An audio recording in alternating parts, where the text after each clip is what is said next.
Assalamualaikum warahmatullahi wabarakatuh. Perkenalkan, nama saya Suhanati Saputri, NPM 18081010113. Di sini saya akan menjelaskan mengenai review jurnal mengenai klasifikasi daun dengan perbaikan fitur citra menggunakan metode Canirus-Nekpor.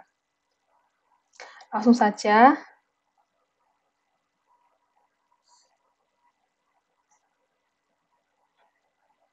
Nah, di sini saya Suhanati Saputri, NPM 113, mata kuliah pengenalan pola B. Lalu di sini isi presentasinya adalah yang pertama adalah latar belakang, masalah, tujuan, penelitian yang berkaitan, data penelitian, metodologi penelitian, dan juga keluaran sistem, dan juga hasil uji coba dan analisa. Lalu yang terakhir adalah kesimpulan. Yang pertama adalah latar belakang. Jadi ilmu mengenai tumbuhan itu bertumbuh sangat cepat. Salah satunya adalah ilmu morfologi tumbuhan yang mempelajari bentuk dan susunan tumbuh-tumbuhan. Nah, bentuk tepi daun itu dapat digunakan untuk acuan klasifikasi daun karena memiliki bentuk yang unik. Nah, proses klasifikasi daun dapat dilakukan dengan mengidentifikasi citra bentuk daun. Perkembangan teknologi untuk pengolahan citra itu semakin berkembang, tetapi seringkali data citra atau dataset yang digunakan untuk melatih sistem itu tidak dalam kondisi ideal, sehingga akan mengganggu pada proses klasifikasi. Nah, teknik pengolahan citra digital pada penelitian ini atau jurnal yang saya review ini itu menggunakan tahapan praproses citra, lalu proses ekstraksi fitur, lalu proses klasifikasi. Nah, pada proses praproses citra itu didapatkan bentuk tepian dan ciri struktural pada masing-masing daun. Jadi fiturnya adalah bentuk tepi daun dan juga ciri struktural dari masing-masing daun. Jadi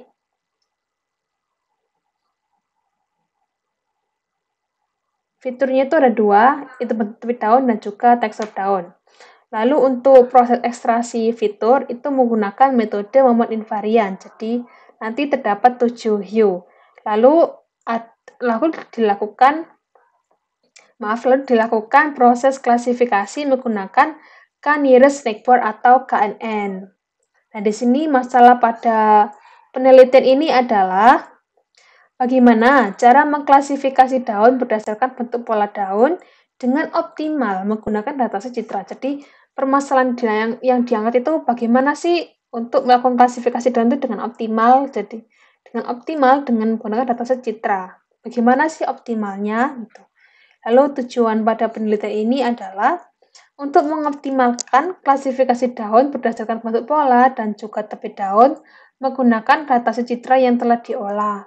Jadi data citra itu untuk pelatihan sistem itu diolah dulu, baru untuk dilatih kepada sistemnya. Nah, penelitian yang berkaitan di sini, yang pertama adalah klasifikasi daun herbal menggunakan metode naive Bayes classifier dan Canirus-Nekpor. Nah, di sini si penulis itu menggunakan terdapat proses sebentar. Nah, di sini mengenali bentuk tepi daun terdapat praproses, ekstraksi fitur, dan juga invariant moment. Lalu dilakukan klasifikasi menggunakan naive Bayes dan juga KNN. Jadi terdapat dua metode. Nah, hasil dari dua metode itu dihasilkan pada naive itu 75% untuk keoptimalannya, sedangkan untuk KNN itu 70,83%. Jadi kesimpulannya itu jika menggunakan naive itu lebih optimal daripada KNN. Nah, di sini untuk jurnal selanjutnya adalah klasifikasi citra daun dengan metode Gabor occurrence. Jadi yang pertama itu, tahap pertama, teks citra itu dikonversi dalam domain frekuensi dengan menerapkan filter Gabor. Lalu yang kedua, itu dipilih dari hasil filter Gabor itu dipilih mana citra hasil konvolusi yang memiliki jumlah nilai respon tertinggi pada setiap skala. Lalu untuk tahap ketiga, nilai hasil dari konvolusi tertinggi pada setiap skala yang telah dipilih itu kemudian dihitung menggunakan metode matris co-occurrence. Yang terakhir itu dilakukan klasifikasi, jadi hasil dari matris co-occurrence tadi itu diklasifikasi menggunakan metode SVM atau Support Vector Machine. Lalu jurnal yang ketiga adalah klasifikasi daun dengan centroid linked clustering berdasarkan fitur bentuk tepi daun. Nah, untuk jurnalnya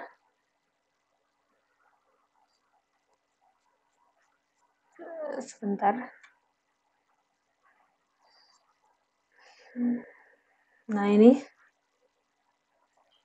pada jurnal ini itu yang pertama itu ada gambar testing atau citra itu dikonversi ke gambar RGB atau abu-abu. Jadi maksud saya gambar RGB itu dikonversi ke gambar grayscale atau abu-abu, lalu dilakukan thresholding, lalu setelah thresholding itu dideteksi tepi, lalu dihitung proses momen invariannya untuk mencari nilai hue sampai nilai hue 7, lalu dibentuk fitur bentuk momen invariannya.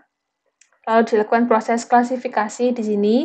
Nah, di sini fitur bentuk dari momen invarian. Jadi di sini fitur bentuk dari nilai momen invariannya itu termasuk cocok yang mana gitu kan. Setelah itu dilakukanlah peletaan klasifikasi. Oh, ini cocok di sini. Oh, ini cocok di sini gitu. Lalu program selesai. Lalu selanjutnya ada jurnal klasifikasi jenis tanaman mangga gadung dan mangga madu berdasarkan tulang daun. Nah, di sini ya ini. Jadi di sini langkah-langkahnya itu ini. Yang pertama itu input citra daun RGB, lalu dilakukan pre-processing sama seperti jurnalis sebelumnya, dirubah ke abu-abu, lalu dilakukan binarisasi citra menggunakan adaptive thresholding, lalu dilakukan segmentasi ulang. Nah, pada segmentasi ulang ini menerapkan 9 SE, yaitu pada setiap SE dipetakan dalam matriks. Nah, setelah itu dilakukan ekstraksi fitur dengan LBB, lalu menggunakan ukuran fitur menggunakan penghitungan ukuran fitur menggunakan entropi, lalu dilakukanlah klasifikasi daun menggunakan SVM, lalu dilakukan pengujian dengan K-volt cross validation yaitu 5 volt, 8 volt, dan 10 volt. Nah, di sini bisa langsung hasil klasifikasi dan juga bisa dilakukan pengujian dengan validasi menggunakan K-volt cross validation. Lalu di sini untuk slide selanjutnya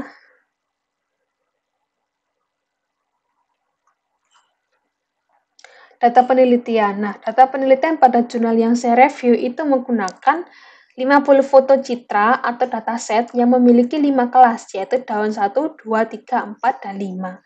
Di sini terdapat 6 gambar daun, tetapi pada jurnal itu tetap dituliskan 5 kelas gitu. Nah, di sini metodologi penelitiannya, tahap-tahapnya itu ada 3. Jadi, yang pertama itu tahap praproses, tahap 1, yaitu lalu setelah praproses itu ada tahap ekstraksi fitur menggunakan invariant moment. Lalu tahap ketiga itu klasifikasi K-nearest neighbor atau KNN untuk menentukan berada di kelas mana daun berdasarkan bentuk tepi daun. Lalu di sini dijelaskan pada tahap praproses itu citra dirubah menjadi grayscale, lalu dilakukan median filter, lalu dilakukan pembuatan citra biner, lalu dilakukan perbaikan beberapa pixel gambar dengan metode erosi citra. Nah, di sini saya akan menjelaskan untuk grayscale-nya terlebih dahulu, cara menggrayscale. Jadi untuk cara menjadi grayscale itu pada jurnal yang saya review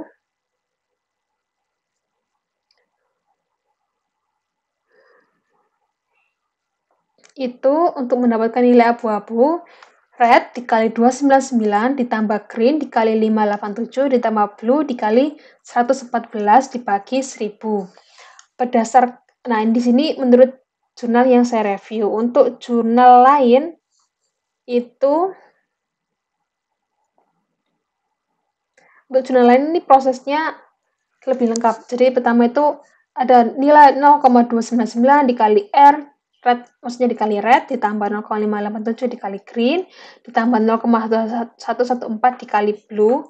Lalu untuk mencari nilai U itu blue dikurangi Y, lalu dikali 0,565. Lalu untuk mencari nilai V, di sini red dikurangi Y dikali 0,713. Dan di sini UV itu sama dengan U ditambah V, lalu mencari nilai R1 sampai R3, R ini grade-nya, lalu green, G1 sampai G3, lalu B atau blue, B1 sampai B3, lalu dicari RGB-nya, R4, G4, B4, lalu di sini ada variabel, di sini maksudnya variabel ini adalah nilai abu-abunya, didapatkan dari R4 ditambah G4 ditambah B4 ditambah UV per 4. Selesai. Lalu untuk median filter itu saya dapat dari jurnal lain. Oh ya, untuk jurnal yang grayscale itu saya dapat dari jurnal ini. Color Image to Grayscale Image Conversion oleh C. Saravanan, PhD Assistant Professor. Nah, di sini untuk median filternya saya dapat dari jurnal Image Smoothing menggunakan Mean Filtering, Median Filtering, Modus Filtering, dan juga Gaussian Filtering.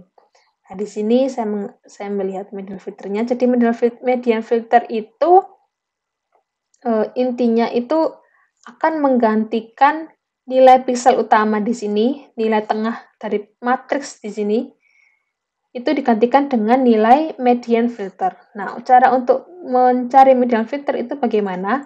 Jadi, pertama adalah jumlah data ditambah 1 dibagi 2. Nah, di sini jumlah datanya adalah 9, 1, 2, 3, 4, 5, 6, 7, 8, 9. Nah, 9 ini ditambah 1, lalu dibagi 2, itu hasilnya adalah 5. Nah, nilai 5 itu akan menggantikan nilai 8. Begitu pula untuk matriks selanjutnya. Jadi, pada gambar itu terdapat beberapa matriks. Misalnya di sini matriksnya yang diambil 3 kali 3 ya. Nah, di sini ada 3 kali 3, 3 kali 3, 3 kali 3. Dan di situ terdapat matriks, maksudnya terdapat nilai piksel utama itu terdapat di tengah itu. Nah, nilai median ini akan menggantikan nilai piksel utama ini yang nantinya akan merubah warna pada matriks tersebut gitu. Lalu selanjutnya untuk pembuatan citra biner. Nah, untuk pembuatan citra biner ini itu pada penelitian yang saya review itu dia merubah gambar menjadi hitam putih. Jadi gambar abu-abu sama dengan hitam putih itu berbeda. Jadi untuk gambar hitam putih binarnya itu adalah 0 dan 1. Lalu untuk erosi citra, jadi erosi citra ini itu seperti menghilangkan kalau pemahaman saya itu seperti menghilangkan, mengikis, seperti kalau bahasa lebih enak itu seperti mengikis gambar. Nah, di sini saya mendapat literatur untuk erosi citra dari YouTube, dari channel Smart E-Learning. Nah, di sini image processing atau erosion. Jadi, ada 2 literatur yang telah saya pahami. Jadi, yang pertama itu kan ada plus sign, ada seperti plus gitu ya, plus sign. Kalau saya menyebutnya itu plus sign. Nah, itu dia dicocokkan ke gambar. Nah, kalau plus sign-nya itu tidak pas dengan gambar, itu dia tidak memilih kotak tersebut, tidak memilih kotak-kotak tersebut. Nah, kalau misalnya dia itu pas, dia akan memilih kotak tersebut sebagai hasil dari erosi. Untuk literatur yang kedua, ketika plus sign itu tidak pas dengan tidak full, tidak pas dengan gambar atau citra, itu dia tetap mengikis, jadi tetap menghilangkan kotak tersebut, dihilangkan sampai plus sign itu nanti akan pas atau fit dengan gambar tersebut. Jadi kotak kan ada plus sign itu, ada plus itu plus tengah itu ketika pas itu dia sudah berhenti untuk mengikis. Jadi sudah berhenti untuk mengikis, sudah pas. Nah, itu untuk literatur yang kedua. Tetapi ketika saya mencoba pahami antara literatur satu dan kedua itu sama-sama akan menghasilkan nilai yang sama. Nah, di sini menurut literatur yang kedua, di mana dia akan mengikis ketika plusannya itu tidak pas. Nah, di sini kan, nah bentar, di sini tidak pas. Di sini sama sini kan kosong tadi, itu dihilangi untuk literatur yang kedua. Nah, di sini dimulai dari pinggir-pinggir citranya itu. Yang kan tidak pas, ini tidak pas, ini ada kosong. Nah, ini kan ada kosong dihilangi. Terusnya tetap dihilangi pada tengahnya ini. Di pinggir-pinggir gitu. Pinggir, pinggir, pinggir dihilangi. Nah, di sini fit. Nah, di sini kan fit. Nah, ketika fit, ini kan ada dua, sini kan fit. Kan aslinya gambar ini kan fit. Jadi kalau sudah fit, dia sudah berhenti untuk mengikis. Jadi hasilnya adalah gambar. Jadi hasilnya adalah gambar ini. Jadi yang awalnya adalah gambar segini, menjadi gambar segini. Nah, selesai untuk erosi citra. Lalu selanjutnya saya akan menjelaskan slide berikutnya, ekstraksi fitur. Jadi pada ekstraksi fitur ini menggunakan momen invarian. Nah, pada momen invarian ini itu dihitung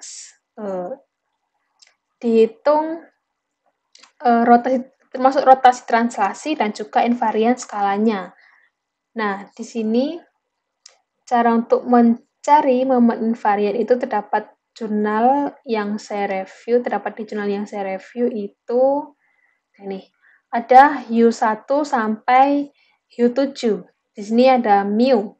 Mu 20 ditambah mu 2. Mu di sini maksudnya itu central moment, jadi momen sentral. Nah, di sini misalnya U1 dihitungnya, cara hitungnya itu mu 20 ditambah mu 2. Lalu untuk U2 itu caranya mu 20 ditambah mu 2 lalu dikuadratkan ditambah 4 mu 11 dikuadratkan, lalu sampai dengan U7. Lalu selanjutnya, pada tahap klasifikasi KNN. Nah, pada tahap klasifikasi KNN ini itu dilakukan pendekatan nilai dari U itu untuk menentukan kelas daun yang akan diuji coba. Nah, pada metode kelas KNN pada jurnal yang saya review itu yang pertama adalah tentukan jumlah tetangga terdekat K. K ini nilai acak ya, ditaruh di acak. Itu hitung jarak data tes ke data training, dihitung jaraknya. Lalu urutkan data berdasarkan data dengan cara Euclidean terkecil. Jadi mana sih yang lebih dekat dengan nilai K ini? Lalu tentukan kelompok data tes berdasarkan label mayoritas pada nilai K.